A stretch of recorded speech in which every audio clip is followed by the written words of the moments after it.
Hi friends, இன்றைக்கி நம்ம வந்து பிஸ்கட்டை வச்சு ஒரு புட்டிங் பண்ண போகிறோம். உங்களுக்கு சமைக்கவே தெரியாது, இருந்தாலும் அந்த புட்டிங் வந்து இந்த மாதிரி ஸ்நாக்ஸ் ஐட்டம்ஸ்லாம் கொஞ்சம் நல்லா பண்ணுவீங்கன்னு நினைக்கிறேன். ஃபஸ்ட்டு வந்து நம்ம இந்த பிஸ்கட் இருக்குல்ல, அந்த பிஸ்கட்டை ஃபஸ்ட்டு நம்ம வந்து அரைக்கணும். மேரிகோல்டு பிஸ்கட் தான். இதுக்கு பதிலாக நீங்கள் வந்து ப்ரெட்டும் வந்து ஆட் பண்ணிக்கலாம்.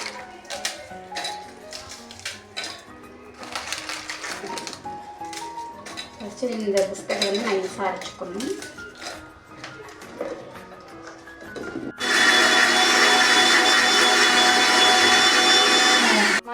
பிஸ்கட் வந்து நல்லா வந்து பவுடரை நைஸாக வந்து அரைச்சி எடுத்துக்கிட்டோம்.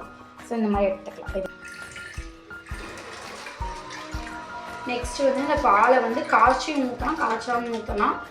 எனக்கு காய்ச்சி ஊற்றணும்னு தோணுது. ஸோ பண்ணுறதுக்கு வந்து சுகர் வந்து நான் 5 ஸ்பூன் எடுத்துக்கிறேன். நீங்கள் வந்து உங்களுக்கு சுகருக்கு எப்படி வேணுமோ அந்த மாதிரி எடுத்துக்கோங்க. எங்களுக்கு சுகர் கொஞ்சம் லைட்டாகவே போகணும்னு நினைக்கிறேன். கேரமல் பண்ணுறோம். ஸோ அதுலேயே கொஞ்சம் தண்ணி கூட நம்ம விட்டுக்கலாம் லைட்டாக. ப்ரௌன் கலர் ஆகாது, ப்ரௌன் ஆகணும். ஆகாது. சுகர் வேணுமோ இதையும் காட்டுங்க. உங்களுக்கு எவ்வளோ சுகர் வேணுமோ நீங்கள் அவ்வளோ பண்ணிக்கணும். கொஞ்சம் ப்ரௌன் ஆகிற அளவுக்கு கேரமல் பண்ணிக்கணும்.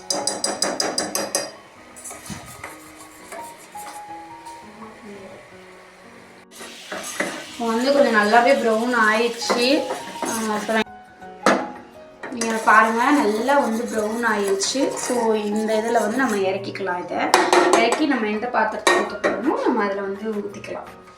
நாங்கள் சொன்னோம்னா நாங்கள் கொஞ்சம் தான் ஊற்றிருக்கோம். ஸோ வந்து பாருங்கள், இப்போ கொஞ்சம் வந்து இப்படி நாங்கள் வந்து எந்த பாத்திரத்தை வைக்க போகிறோமோ அதில் வந்து இப்படி வந்து நாங்கள் வச்சுட்டோம். ஸோ வந்து நெக்ஸ்ட் என்னென்ன பண்ணுறோன்னு சொல்லிட்டு பாருங்கள். ஸோ இதுக்கு வந்து நான் 2 முட்டை வந்து எடுத்துக்கிறேன். ஸோ எக்கு ஒயிட்டு எடுத்துக்கலாம், எல்லோவுமே நம்ம எடுத்துக்கலாம். 2 எடுத்துக்கிறேன், 2 எக்கு. நீங்கள் எவ்வளோ எடுக்கிறீங்களோ அந்த அளவுக்கு ஈக்கணும். நல்லா இருக்கவங்க வந்து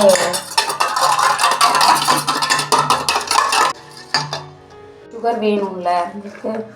ஸோ அதனால் இதில் கொஞ்சம் லைட்டாக ஒரு 2 ஸ்பூன் மட்டும் போட்டுக்கிறேன். அவ்வளோவா எங்களுக்கு சுகர் வந்து பிடிக்கல போட நிறையா. ஸோ அதனால் கம்மியாகவே போட்டுக்கிறேன். பவுடரை வந்து நம்ம ஆட் பண்ணிக்கிறோம்.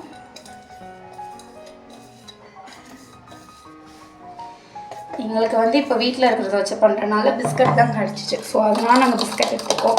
நீங்கள் ப்ரெட்டு எதுனாலுமே எடுத்து பண்ணிக்கலாம். எதுவும் நல்லா மிக்ஸ் பண்ணிக்கோங்க. பிஸ்கட்லேயே ஆல்ரெடி சுகர் இருக்கும். ஸோ அதனால் கம்மியாக நாங்கள் போட்டிருக்கோம். ஸோ இந்த மாதிரி கொஞ்சம் கட்டி இருக்கிறப்போ நம்ம வந்து கொஞ்சம் கொஞ்சமாக பாலை வந்து ஆட் பண்ணிக்கலாம். கொஞ்சம் கட்டி பிடிக்காமல் நல்லா வந்து இங்கே நம்ம மிக்ஸ் பண்ணிக்கணும். தண்ணி பால் ஊற்றினோடனே கொஞ்சம் நல்லா இதாகிடும். இப்போ நான் இதை வந்து ஒரு மிக்ஸி ஜாரில் எடுத்துக்கிட்டேன். ஸோ இதில் வந்து ஒரு ஃப்ளேவருக்காக பால் பவுடர் வந்து சேர்த்துக்கிறேன். ஒரு ஃப்ளேவருக்காக தான். ஸோ நீங்கள் இதில் வெனிலா எசன்ஸ் எதுனாலும் சேர்த்துக்கலாம். எங்கிட்ட வந்து இப்போ வெனிலா எசன்ஸ் இல்லாதனால நம்ம பால் பவுடர் எடுத்துருக்கோம். எங்களை இதுக்கு வந்து கையில் வந்து கொஞ்சம் மிக்சிங் நல்லா ஆகாதனால ஸோ இதுவே நாங்கள் வந்து மிக்ஸி ஜாரில் போட்டு லைட்டாக எடுத்துக்கிறோம். இப்போ வந்து இப்போ நல்லா இது வந்து எல்லாமே மிக்ஸ் ஆகிடுச்சு. நம்ம கையில் கிண்டுறப்போ இந்த மாதிரி நல்ல. ஸோ அதனால் இப்போ இதை வந்து நம்ம அந்த இதில் வந்து சேர்த்துக்கலாம். நான் கொஞ்சம் தனியாகவே தான் வச்சுருக்கோம்.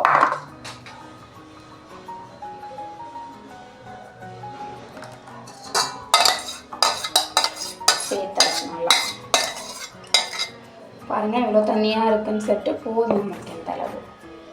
இப்போ வந்து அடியில் வந்து தண்ணி ஊற்றி ஒரு பாத்திரம் வச்சு மேலே இதை வந்து நான் வந்து வச்சுட்டேன். இப்போ இதை வந்து நம்ம க்ளோஸ் பண்ணி வைக்க போகிறோம். இப்போ ஒரு மூடி மாதிரி போட்டு நான் வந்து க்ளோஸ் பண்ணி வைக்க போகிறேன். வந்து பார்க்கலாம், நம்ம இதை வச்சு தொட்டு பார்க்குறப்ப அது அதுலேருந்து ஒட்டாமல் வந்துச்சுன்னா அது கரெக்டான பக்குவத்தில் வந்துருக்குன்னு சொல்லி இருக்கும். ஸோ இதை வந்து கொட்டி பார்க்கலாம் எப்படி இருக்குன்னு சொல்லிட்டு